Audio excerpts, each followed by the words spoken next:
예, 안녕하십니까. 오늘은 제자도 제3강을 다루게 됩니다. 세 번째 강의라는 거죠. 강의가 세 번째라는 거고요. 제자도의 내용상 제1장을 지난 2강에서 절반을 다루고 오늘 3강에서 마지막 끝까지 다루겠습니다. 신학의 단계를 지난 2강에서 설명할 때 한 7가지 정도 단계를 쭉 설명했죠.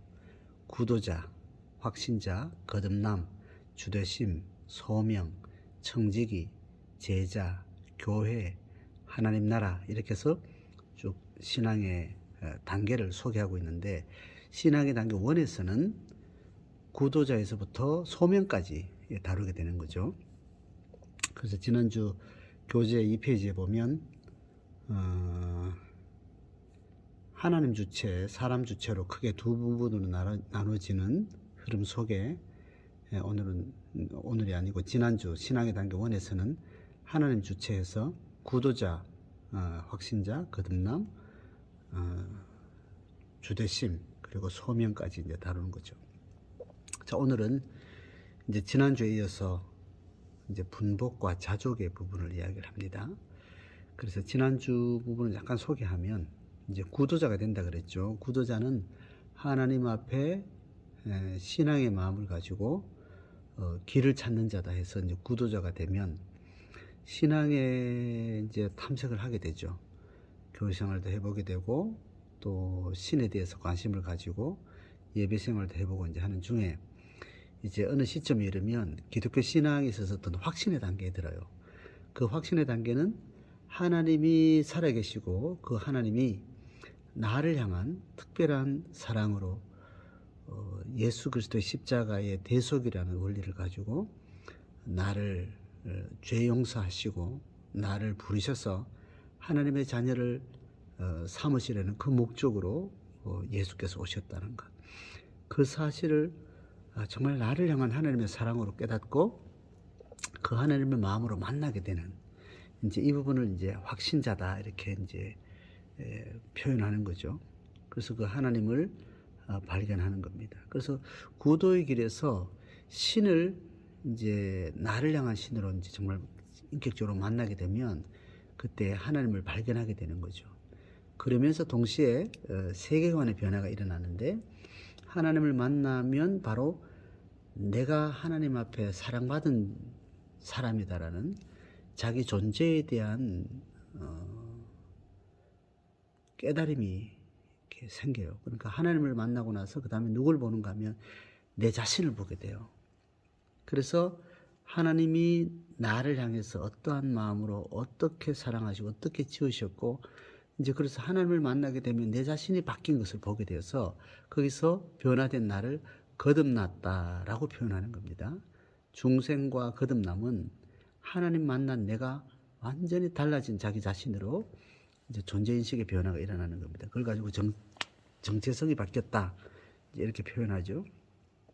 그러고 나면 하나님 발견하고 나를 새롭게 발견하고 나면 이제 세상에 대한 발견을 한다 그랬죠. 그래서 지난주에 다뤘던 것이 이제 세상 발견, 세계관의 변화에서 창조의식, 존재의식, 사랑의식, 관계의식, 사명의식, 이렇게 이제 세상을 보는 관점이 이제 완전히 바뀌게 되는 거죠.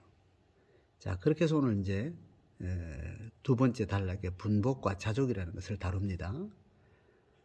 이 내용은 첫째 줄에 세계관의 변화에 따라서 나의 삶의 환경이 다르게 보이기 시작해요. 그게 뭔가 하면 외부 환경과 조건과 내 능력은 나의 존재 가치를 결코 제한할 수 없다라고 이제 새롭게 보게 되는 거죠. 하나님 만나기 전에는 나라는 존재가 나의 어떤 외부 환경이나 조건과 내 능력에 의해서 내 존재가 결정됐거든요. 그래서 그 밑에 관로에 보면 외모, 성격, 체력, 학력, 경제력, 또 다른 사람의 평판, 가족, 부모, 배우자, 자녀 등 하여튼 한 개인이 갖고 있는 그 사람의 관계와 소유와 능력이 그 사람의 존재 가치로 다 평가되는 거예요.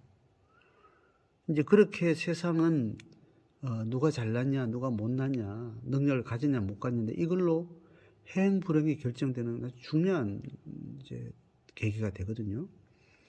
그런데 하나님을 만나고 나서 내 자신이 얼마나 존귀하고 소중한 존재인지, 또 그렇게 세상은 전혀 새로운 세상으로 다시 보게 되면서 사람이 갖고 있는 어떤 그 사람의 존재 가치를 결정하는 모든 외부 조건, 그 사람의 소유, 능력, 이러한 것들이 전혀 내 존재 가치를 결정하는 요인이 아니라고 이렇게 생각하게 되는 거죠.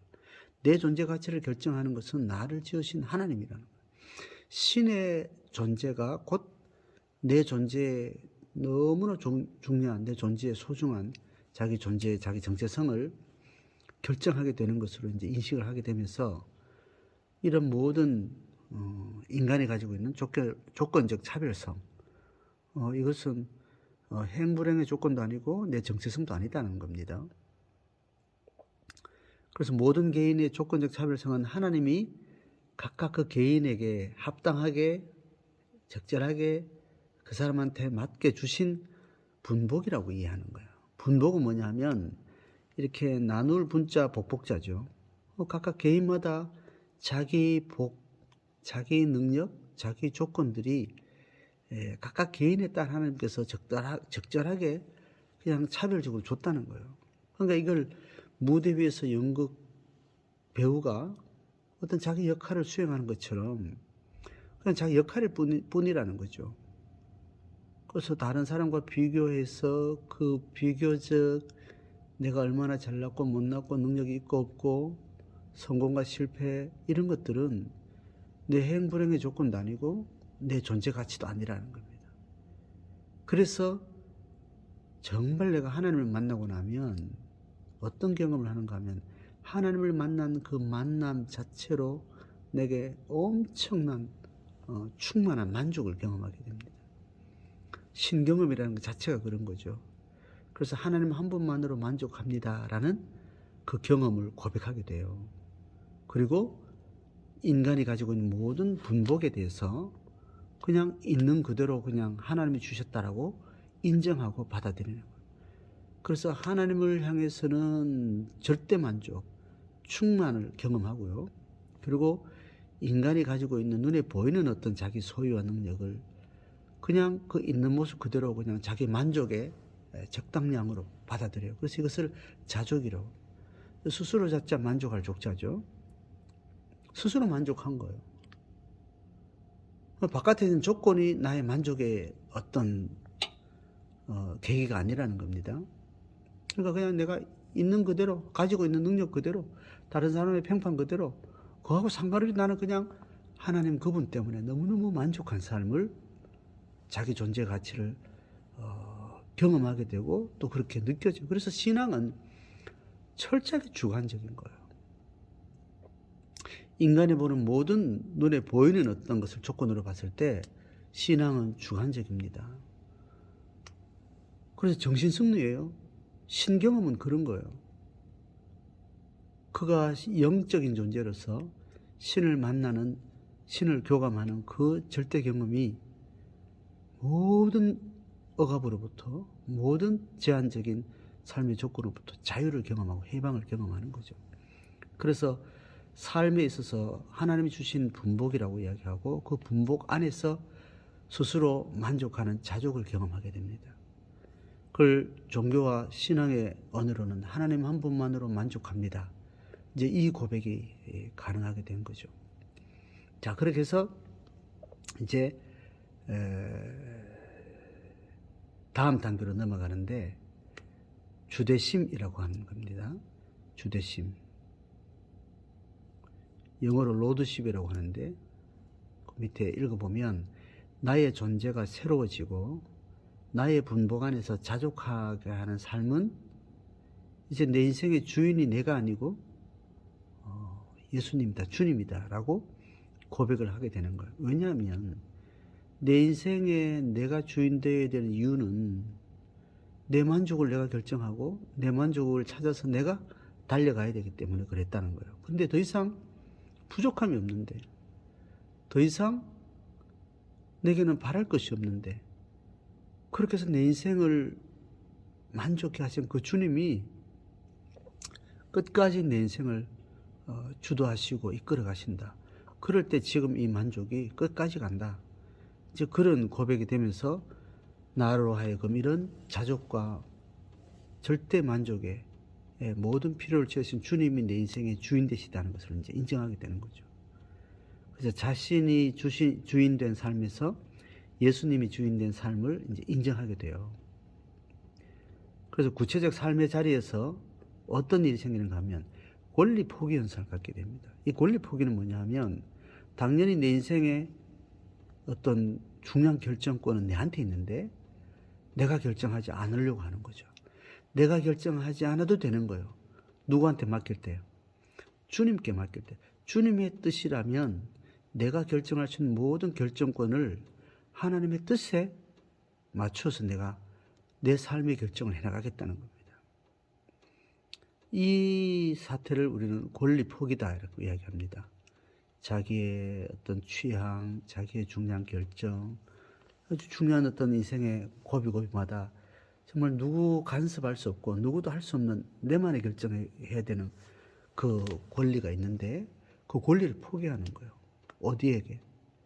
주님의 뜻에 내 삶을 맞춰버리는. 그래서 권리 포기는 예수 그리스도의 주되심의 어떤 하나의 증거로 나타납니다. 가만히 한번 돌아보세요. 적어도 예수 그리스도가 내 인생의 주인이라는 분명한 그 명제를 내가 받아들이고 정말 마음으로 승복하고 내 인생을 정말 진지하게 살아갈 때 내가 내 스스로 나를 위한 결정을 하지 않고 예수 그리스도의 하나님의 뜻이다라는 어떤 그런 분명한 의미가 확실히 내 안에 인식이 되면 그 뜻에 맞춰서 내가 결정을 나를 위한 결정이 아닌 어떤 다른 누군가를 위한 결정으로 자기 권리를 포기해요. 그런 경험이 있다면 적어도 나는 예수 그리스도가 내 인생의 주인이시라는 것을 실제로 삶으로 경험하게 된 겁니다. 자, 그래서 나의 과거의 기억, 또 나의 현재의 상황, 미래의 결과 모두 내가 책임져야 되고 혹은 나를 위한 것이 아니라 주께서 나의 인생을 통해서 주님의 뜻을 이루기 위해서 살아가는 내 인생이다. 이제 그렇게 고백하게 됩니다. 자, 이게 내 인생의 주도권을 주께 드렸을 때 일어나는 어떤 현상이죠. 자, 그런데 또 다른 이야기가 있습니다. 자, 밑에 달리게 보세요. 다만 주도권이 바뀌는 것이 전부가 아니라는 거예요. 내가 주도했던 내 인생을 주님이 주도하신다라는 거예요. 그런데 그것이 내 인생 안에서만 일어나는 일이죠. 이거는. 그런데 내 인생의 주인이 주님이라는 것을 인정했을 때 내 관심이 내 자신 안에만 있지 않고 다른 사람의 타자에 대한 관심이 생겨요. 그걸 공적 영역으로서의 부르심을 이야기하는 겁니다. 그러니까 주님이 내 인생의 주인이 됐다면 이제 나는 내 관심을 주님이 내 인생을 어떻게 운행하시는가? 내 인생에 대해서 어떤 관심을 가지고 계시냐? 이제 그것만 보는 게 아니라는 거예요. 왜냐하면 주님은 내 인생의 주인일 뿐만 아니라 다른 사람의 인생에도 주인이시기 때문에 이제 주님의 관심은 내게도 있지만 다른 사람에게도 있는 거예요. 결국 내 인생의 주인은 주님이신데 그 주님은 내 인생뿐 아니라 내 옆에 있는 사람에 대해서도 관심 있고 그 인생을 주도하시는 분이니까 이제 내 관심은 나를 향한 관심뿐 아니라 옆에 있는 사람에 대한 관심도 동일해지는 겁니다. 자, 그렇게 해서 이제 하나님을 인격적으로 만날 때 내가 예수 그리스도의 십자가의 사랑으로 내가 하나님 앞에 정말 소중한 존재다. 하나님이 지으신 존재다. 이제 구원받아야 될 존재다. 사랑받아야 될 존재다. 내 자신을 재발견하면서 예수 그리스도의 구원을 내가 경험하거든요. 그래서 예수 그리스도가 나의 구원주라고 경험을 해요. 그런데 그 구원주가 내 인생의 실제 주도권을 그분이 가져가시게 되면 이제는 예수는 내 구원주일 뿐만 아니라 예수 그리스도의 중보사역을 허락하신 창조주 하나님께로 나아가는 겁니다. 그러니까 예수 그리스도가 내 인생의 주인 되는 순간 우리는 예수 그리스도가 나의 주인뿐 아니라 다른 사람의 주인이기도 하다는 거예요. 이게 바로 예수 그리스도가 구원주로 있는 것이 아니라 창조주로 확대되는 겁니다. 그래서 기독교 신앙은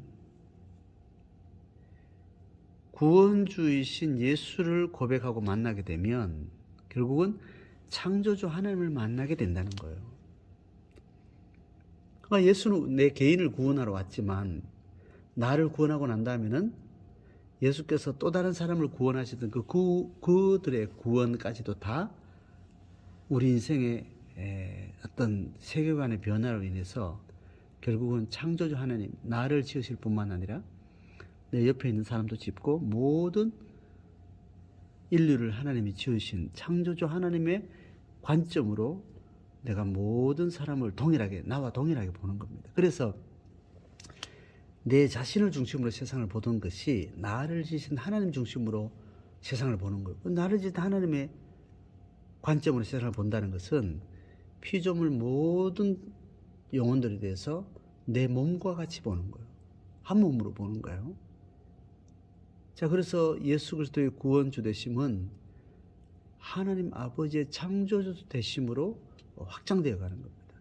그래서 예수 그리스도의 제자들을 향해서 너는 너 이웃을 내 몸과 같이 사랑하라라는 이 예수 그리스도의 계명이 그 실제화되는 거예요.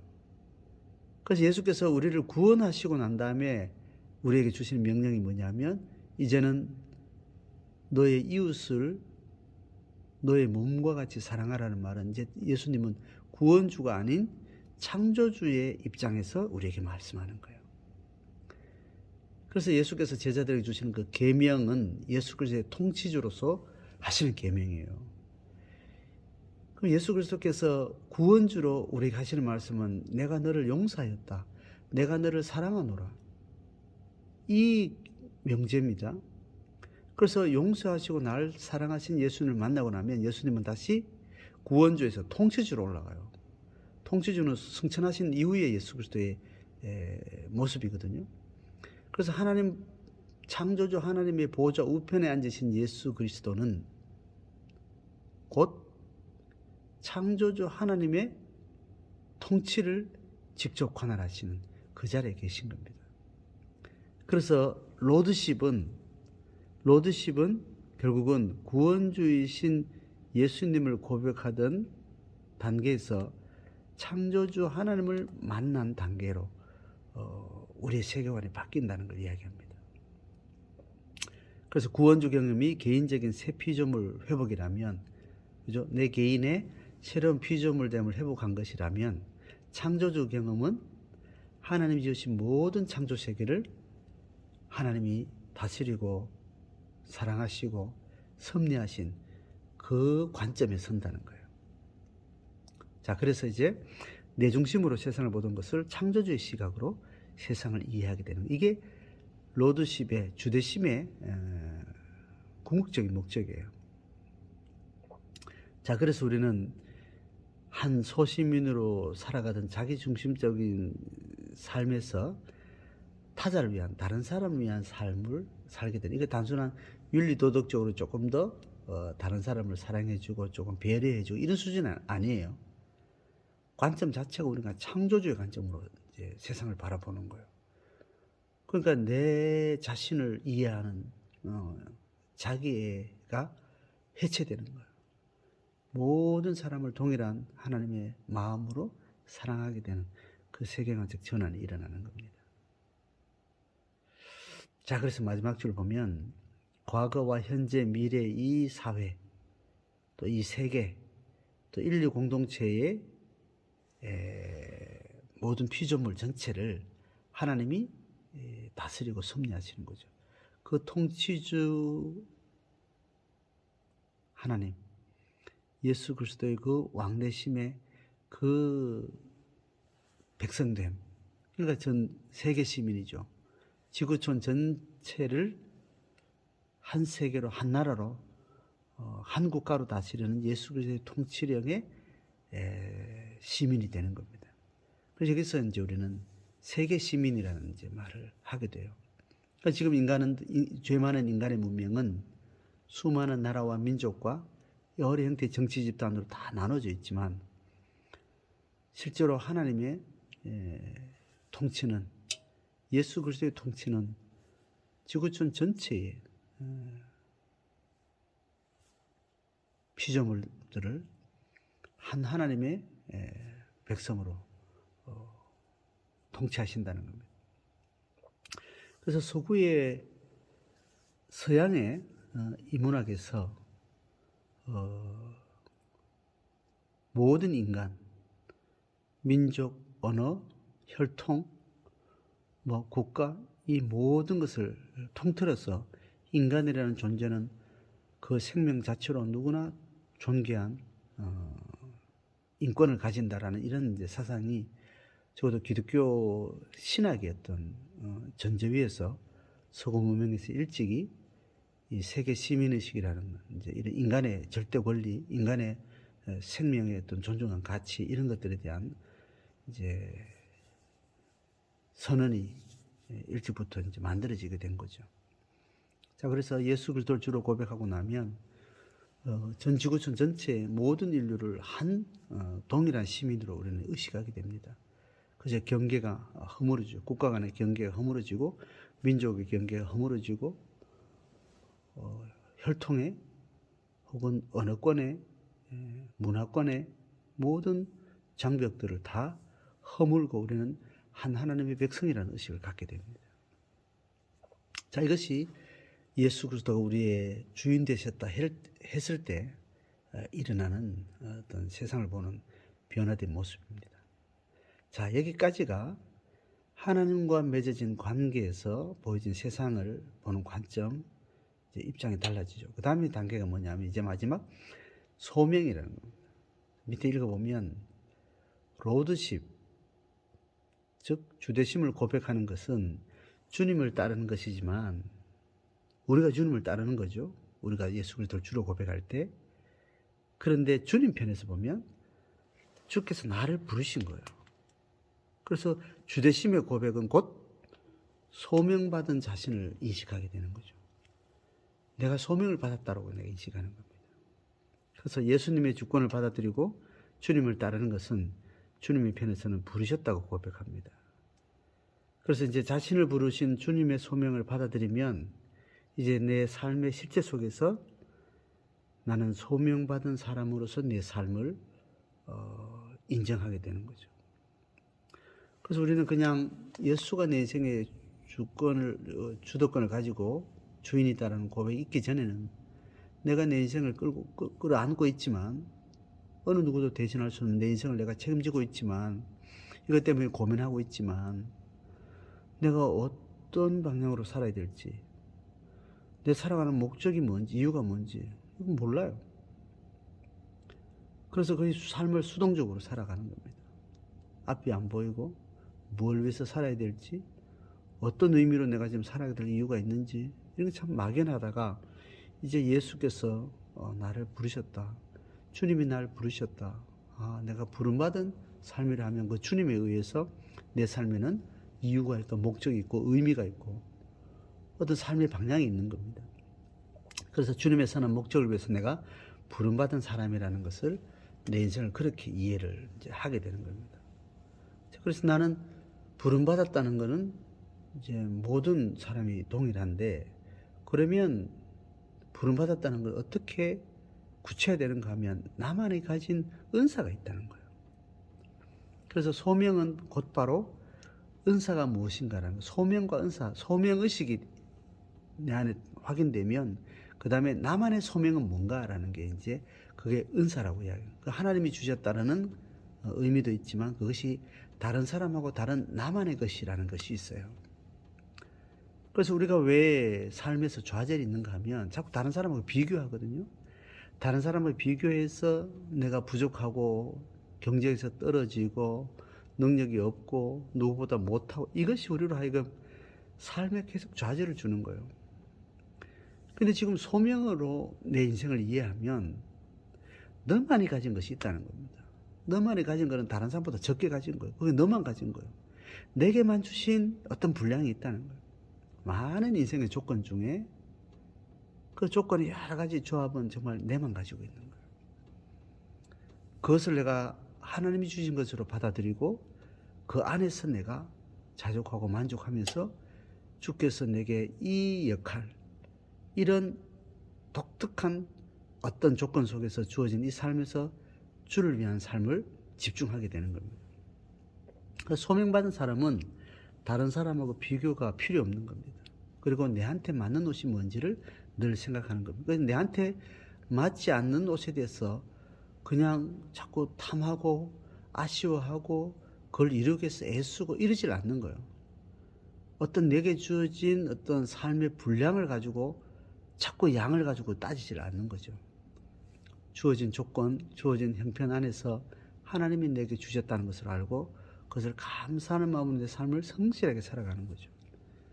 그런 삶의 성실함은 어떨 때는 내 능력이 훨씬 일취월장할 때도 있고 또 어떨 때는 열심히 수고했는 그 수고가 전혀 어떤 성공했다라고 말하거나 더 많이 성과를 이뤘다는 그런 거하고 반대급으로 잃어버리고 축소되고 자꾸 안 되는 쪽으로 흘러가는 것도 있을 수도 있는 거예요. 그건 하나님의 몫이지. 그때 내게 주어진 삶의 요건이 점점 확장되거나 다른 사람의 평가가 좋아지거나 이렇게 갈 수도 있지만 반대로 갈 수도 있는 거예요. 하나님 그 자리에 있을 수도 있고 여러 가지 우여곡절의 시간성 속에 변화들이 있지만 그 변화조차도 하나님이 그렇게 지어 가신다라고 내가 믿고 그 결과에 대해서 매이지 않는 그런 태도를 가지게 됩니다. 그러니까 내가 열심히 일을 해서 경제적인 것으로만 따지면 돈을 많이 쌓고 벌고 돈이 점점 많아졌다는 것에 대해서도 크게 양에 대해서 내가 별로 교만하거나 그게 내 능력이라고 생각하거나 그렇게 교만하거나 이게 내가 했다고 인정 안 해요. 그리고 열심히 했는데도 돈이 점점 줄어들고 돈을 잃어버리고 돈 쓸 일이 생기고 자꾸 형편이 좁아지는 경우도 있죠. 그 결과에 대해서도 하나님이 그렇게 허락하셨다라고 믿고 좌절하거나 실망하거나 그것 때문에 어떻게 부심하고 이러지는 않는다는 겁니다. 이것이 소명을 가진 사람의 자기 은사 안에서 은사에 충실하게 살아가는 삶의 태도입니다. 오늘 이 소명에 대해서 적어도 태도가 정리가 되면 이제 오늘 신앙의 단계 1에서 이야기하는 하나님을 만난 확신, 그리고 내 자신의 정체성의 변화, 그리고 세상에 대한 관점의 변화, 그리고 내게 주어진 삶의 조건을 하나님의 분복으로 알고 하나님 한 분 안에서 만족하고 내가 있는 삶의 조건에서 자족하는 이 경험, 그리고 예수 그리스도의 내 주인 되심, 또 내가 소명받은 자로서 내 삶에 대한 태도, 자, 이 내용들은 다 하나님이 다 정해놓고 내게 보여주시고 깨닫게 하시고 또 그렇게 하나님의 확정된 그 뜻을 나로 하여금 보고 믿고 받아들일 수 있도록 이 과정까지 이끌어오는 겁니다. 이것이 아직까지 실행이 아니에요. 실행이 아니고 어떤 실행을 위한 관점의 변화를 지금 이때까지 소명까지 이야기한 거예요. 자, 그리고 나서 이제 이 소명이 확인되면 이제 제2장부터 신앙의 단계 2로 넘어가면 이제 그 단계는 사람 주체가 되는 겁니다. 그래서 내가 직접 이제 어떤 변화된 로드십의 관점과 세계관의 변화와 소명받은 자기의 은사에 대한 정확한 이해에 의해서 실제로 이제 삶을 살아가는, 내가 믿고 그 믿음에 따라서 구체적으로 삶의 일상에서 살아가지 않으면 하나님이 대신할 수 없는, 이제 내가 해야만 되는 이제 사람 주체 영역으로 이렇게 이어지게 되는 겁니다. 자, 오늘까지 내용을 이제 오늘 지금 이 설명한 내용을 좀 보면서 나는 어떤 경험을 했고 나는 어떻게 하나님을 지금 알아가고 있고 또 하나님 향한 그 구도자의 걸음 중에서 내가 어느 단계에 와 있고 어떤 것은 또 아직 경험하지 않았고 듣기는 들었지만 아직 내 신앙의 삶으로 오지는 않았고 이런 어떤 내 자신이 서 있는 흐름을 돌아보게 될 겁니다. 그래서 이루어지지 않았다면 그것을 희망하면서 지금 내게 고백되어지고 내게 깨달아진 나의 신앙의 고백을 잘 붙들고 정직하게 내가 이걸 삶으로 살아가는 어떤 전인격적인 자발성과 주체성으로 자기 삶을 살아가는 과정이 이제 내 앞에 주어진 겁니다. 자, 오늘 여기까지 지난 강의에 이어서 신앙의 단계 흐름을 정리했습니다. 다음 주 다음 제 4강에서는 신앙의 단계 2 사람 주체 영역을 또 살펴보도록 하겠습니다. 오늘 여기까지 하겠습니다. 감사합니다.